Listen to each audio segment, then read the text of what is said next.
While the whole world is experiencing the effects of the Ukraine war, what is happening in the South Pacific is making the world uneasy. The South Pacific is almost boiling with China's rhetoric to attack Taiwan at any moment and the USA's open support for Taiwan. The US Navy has been stationed here to ensure the security of the region since World War II. The USA, which has increased its power here after the tension between China and Taiwan, is on the alert for any conflict or attack. The US Navy, along with the Russian Navy, is the most powerful navy in the world, with 11 aircraft carriers, 400 warships, and nearly 4,000 aircraft. It is a great deterrent in international waters. The US Navy shows its strength at almost every opportunity, and this showdown is a frightening situation for its current or future rivals. The US military, which currently has forces in important seas such as the Pacific,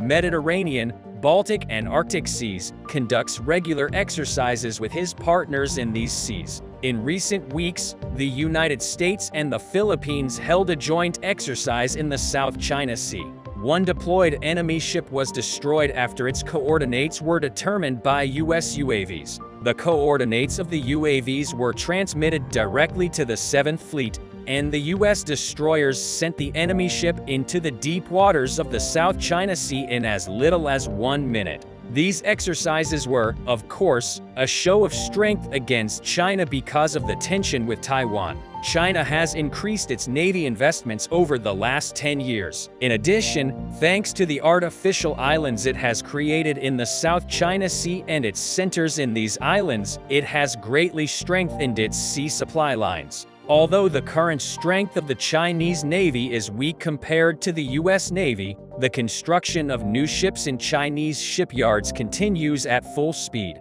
And with this production capacity, the Chinese Navy is expected to reach up to 1,000 ships in 5 years. The Chinese Army is making huge investments not only in the Navy, but also in all units of its army. When China's current manpower is taken into account, the name of the Chinese army can be mentioned as one of the most powerful armies in the world in the near future. But given the current Taiwan tension, the primary goal of the Chinese government is to increase naval power. Here in this video, we will tell you the latest developments about the Chinese Navy. China and Singapore will hold a joint military exercise as Beijing deepens defense and security ties with Southeast Asia, a region with strong existing US alliances. The armies of China and Singapore, which last held joint exercises in 2021, will conduct joint exercises for the first time. The Chinese Navy will deploy the missile-carrying frigate Yulin and the mine-hunting ship Chibi to the joint naval exercise,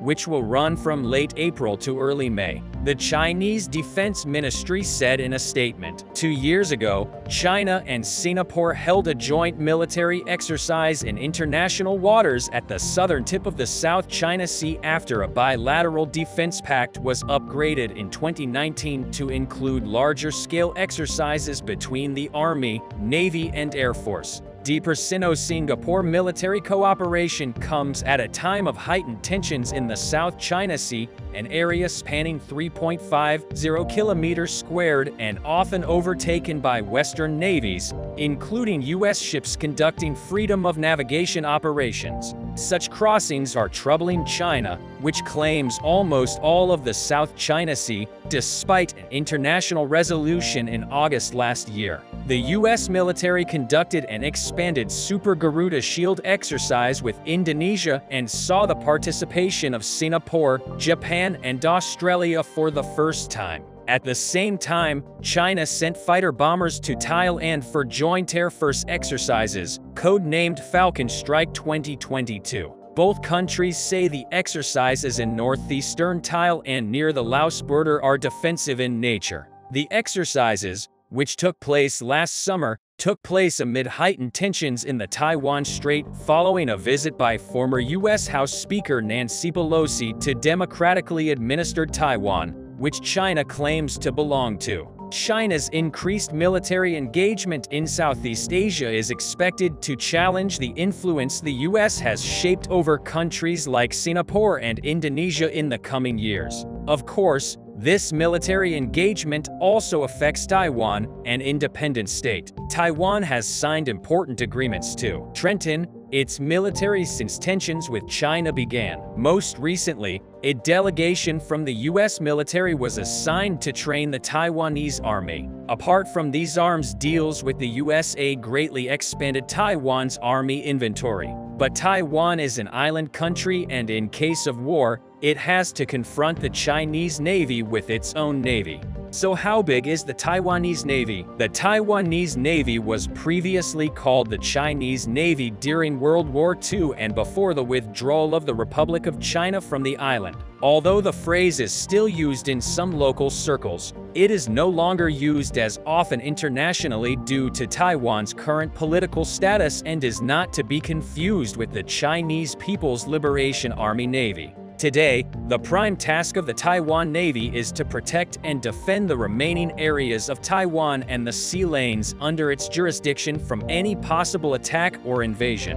Operations include maritime patrols in the Taiwan Strait and surrounding waters, as well as readiness for counterattack and counter-invasion operations during the war. According to 2022 data, 40,000 personnel are working in the Taiwan Navy. Taiwan has a fleet of 128 pieces and 28 air platforms. The largest warships of the Taiwan Navy are the Keeling-class destroyers. The Keeling-class destroyers are retired former U.S. Kidd-class destroyers. In 2001, the United States authorized the recommissioning of 4 Kidd-class ships and their sale to Taiwan. All 4 were transferred to the Taiwan Navy under the Quanghua 7 program, sold for a total of $732 million with upgraded equipment, overhaul, activation, and training. The ships also included a reduced missile load of 148 SM-2, Block 3A and 32 RGM-84 liters Block 2 Harpoon anti-ship missiles. Reactivation was done by VCIBAV in Charleston, South Carolina. The first 2 ships, the USS Callahan and the USS Scott, arrived at Suao, a military port in eastern Taiwan, in December 2005 and were named ROCs Keeling and ROCs Suao, respectively,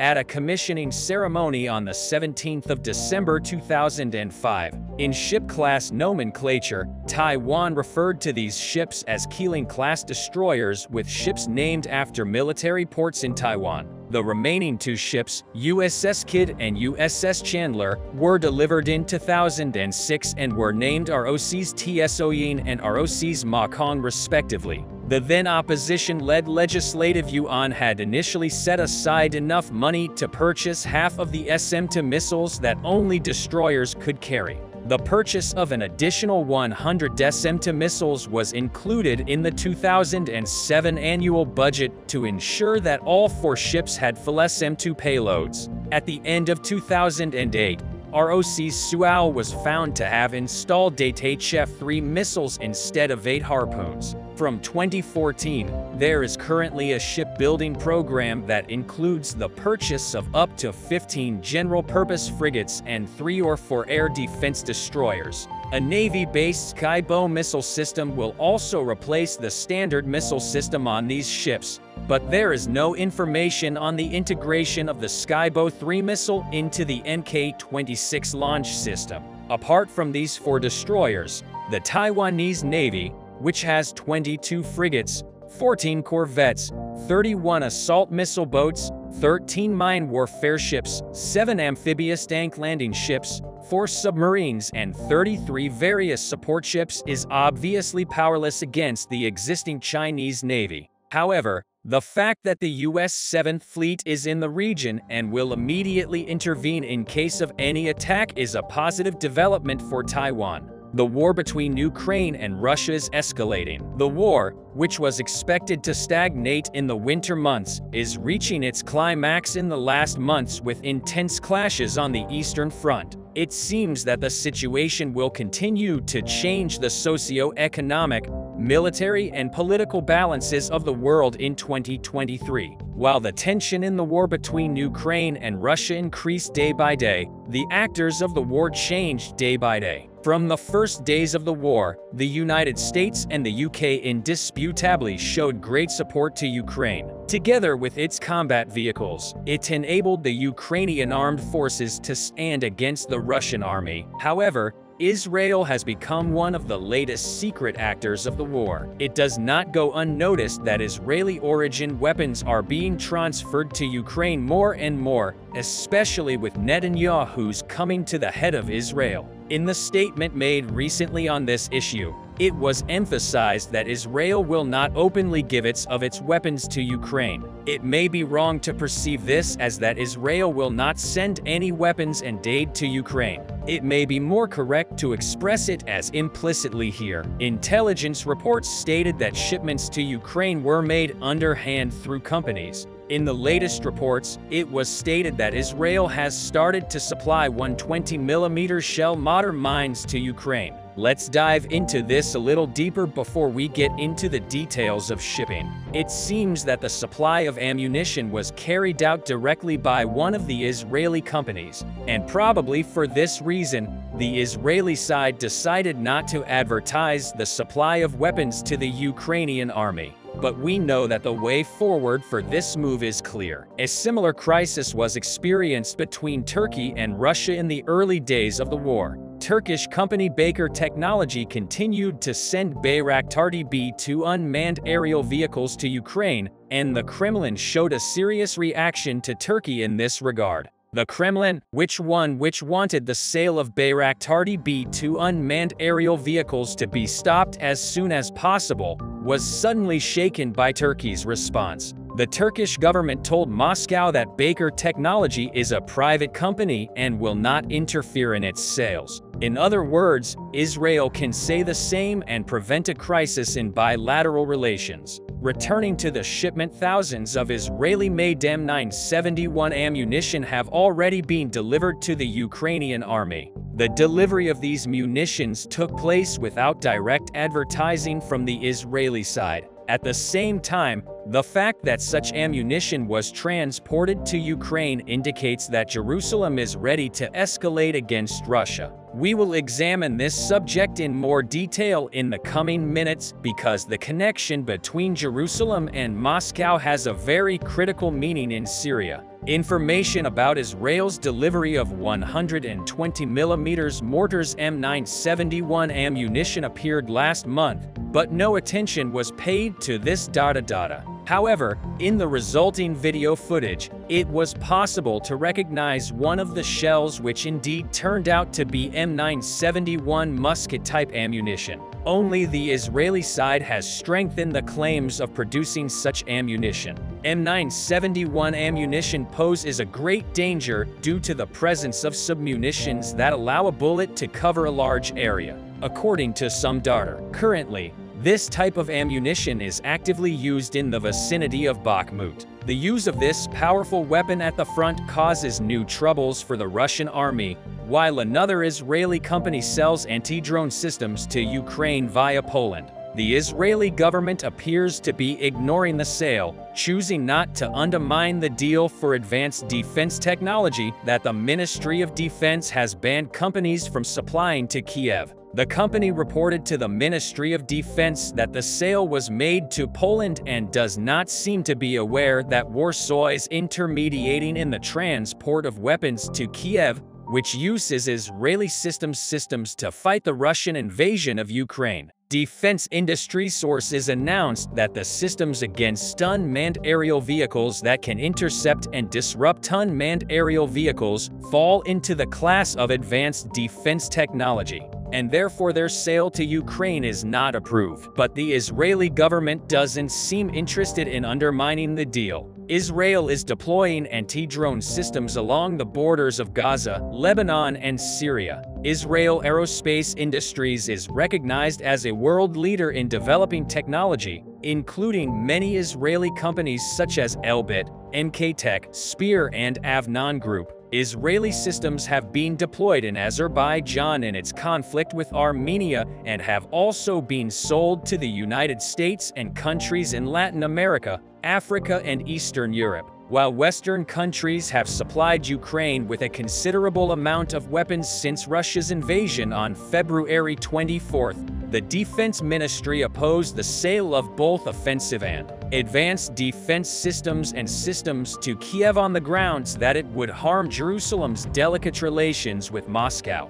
Israel has sought to maintain ties with Russia, particularly due to the Russian military presence in neighboring Syria, where the Israeli Air Force regularly hits Iran-linked targets. Like Ukraine, Russia has a large Jewish community. For this reason, the Israeli government has to constantly step back due to some relations. On the one hand, Israel is trying to keep its relations with Russia strong. However, the developing relations between Russia and Iran have reached a very high level. Iran gave Shahid 136 drones to Russia for Russian attacks. Israel, on the other hand, gave a new indirect support to Ukraine against this move. Israel transferred intelligence about Iranian drones and ballistic missiles to Western countries to stop its supply to Russia. The Israeli Ministry of Foreign Affairs has sent a secret telegram to several dozen Israeli embassies urging them to start raising the question of the handover of Iranian drones and missiles to the Russian Federation.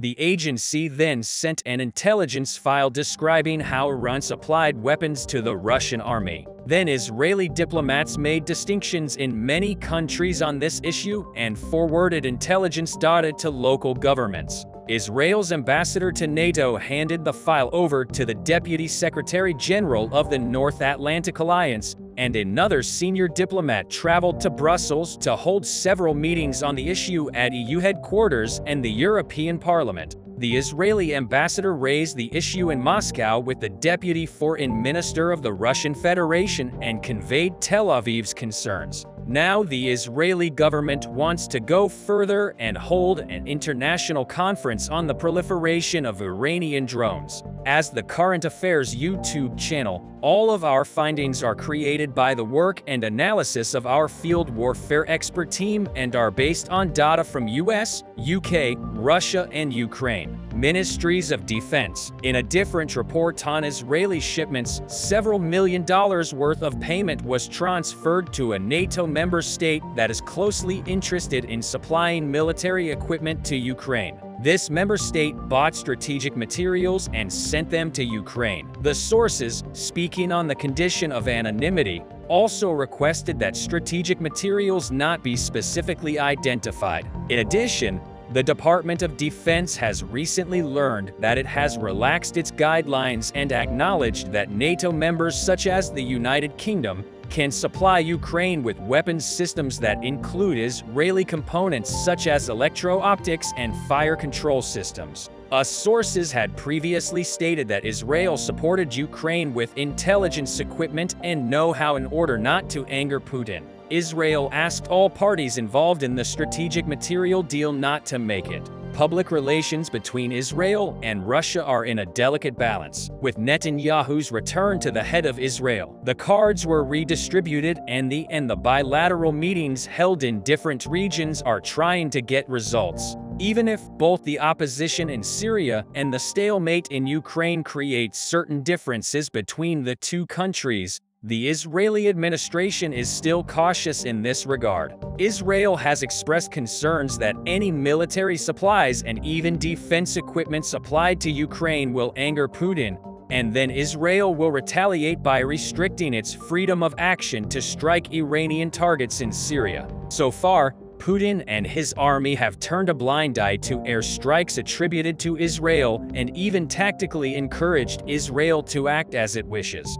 Even if this silence gets a reaction from the Israeli public, Israel does not want to throw away the concessions it has made in Syria. There is still a very serious structure of Iranian militants in Syria, and the IDF needs to find a comfortable space in order to collapse these structures. Russia will unquestionably provide this space in order to prevent these aids to show Israelistic under the table. Russia even protected its air dominance by placing fighter jets on Israel's Syrian border. Netanyahu is a leader who is sharp in his decisions, and with these sharp decisions, he can give very serious support to Ukraine. The following days will show us whether this secret actor of war will be more active or not.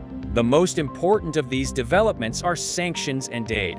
Many sanctions for Russia and many aid decisions for Ukraine have been announced. These decisions can have consequences that can affect the course of the war. The aid provided by Western and European countries for Ukraine is helping Ukraine to succeed in the war. In the same way, the sanctions imposed on Russia by Western and European countries are causing Russia's continuous decline. There has been another important development these days that will affect the course of the war. It concerns Israel's aid to Ukraine. Israel has been providing humanitarian aid to Ukraine since the first day of Russia-Ukraine war. In terms of arms aid, Israel had stated that it would not support either country. However, recent developments show that Israel has changed its mind. Israel has started to provide assistance to Ukraine in the field of air defense systems. However, this aid is not provided by the state, but by private Israeli companies.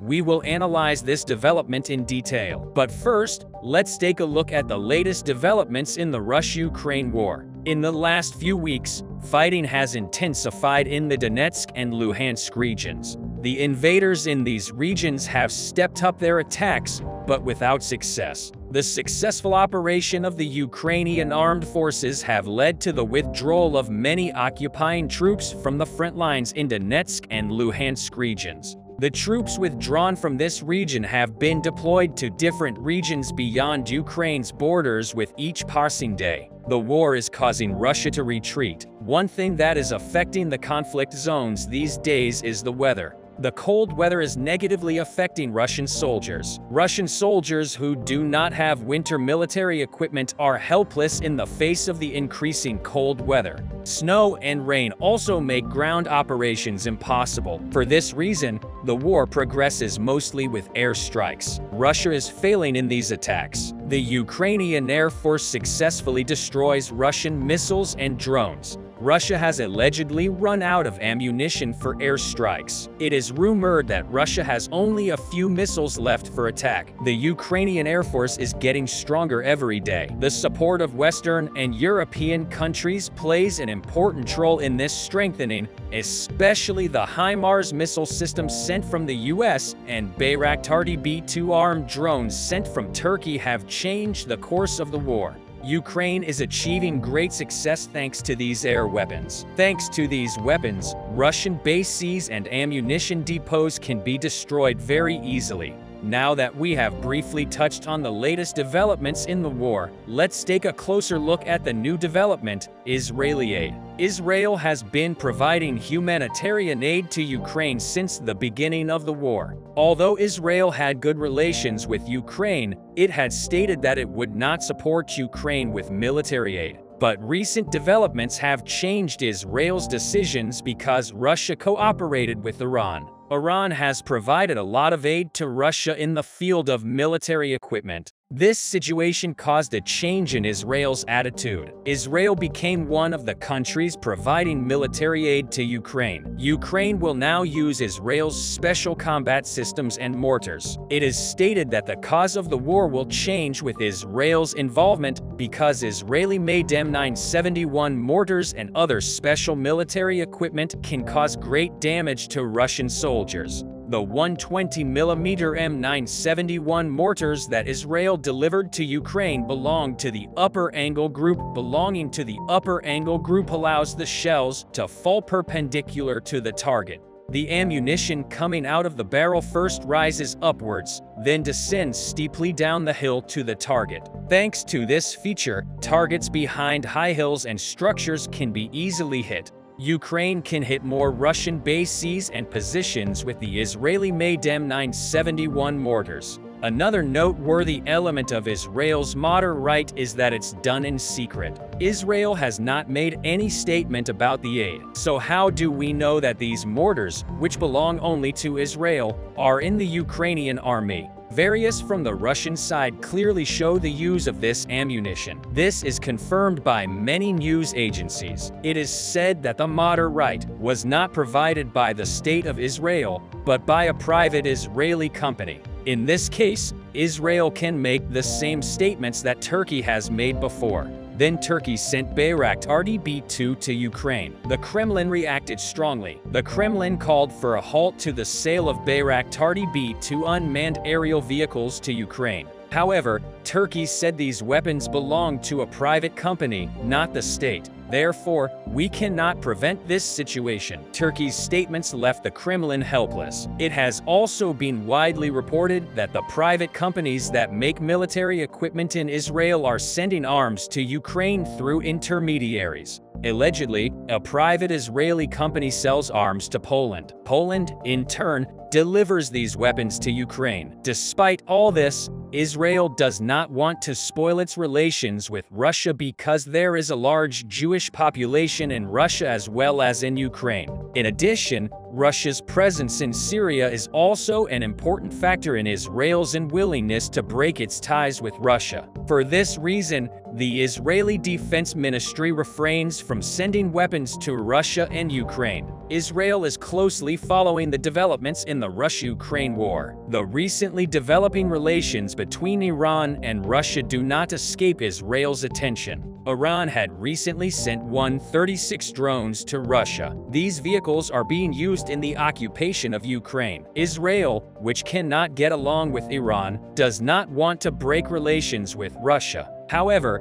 with the development of relations between Russia and Iran, Israel has made an important move. Israel is allegedly providing intelligence to Western countries to prevent Iran's military aid to Russia. Israel is said to have sent a secret file to its ambassadors in Western countries. This file mentions how Iran is supplying weapons to the Russian army. It is stated that with this file, Israel wants its ambassadors in Western countries to start raising the issue of Iran's military aid. Israel is calling on its ambassadors to prevent Iranian aid. After this development, Israeli ambassadors started working. The secret file was shared with government officials in many countries. The NATO ambassador delivered it to the Deputy Secretary General of the North Atlantic Alliance and senior officials. The ambassador traveled to Brussels for meetings with EU officials to discuss the contents of the dossier. This sacred dossier became a hot topic in Russia as well. The Israeli ambassador to Russia met with the Russian deputy foreign minister and expressed Lviv's concerns. What Russian leader Putin will do in the face of these developments is unpredictable because Putin does not want to spoil his relations with both Iran and Israel.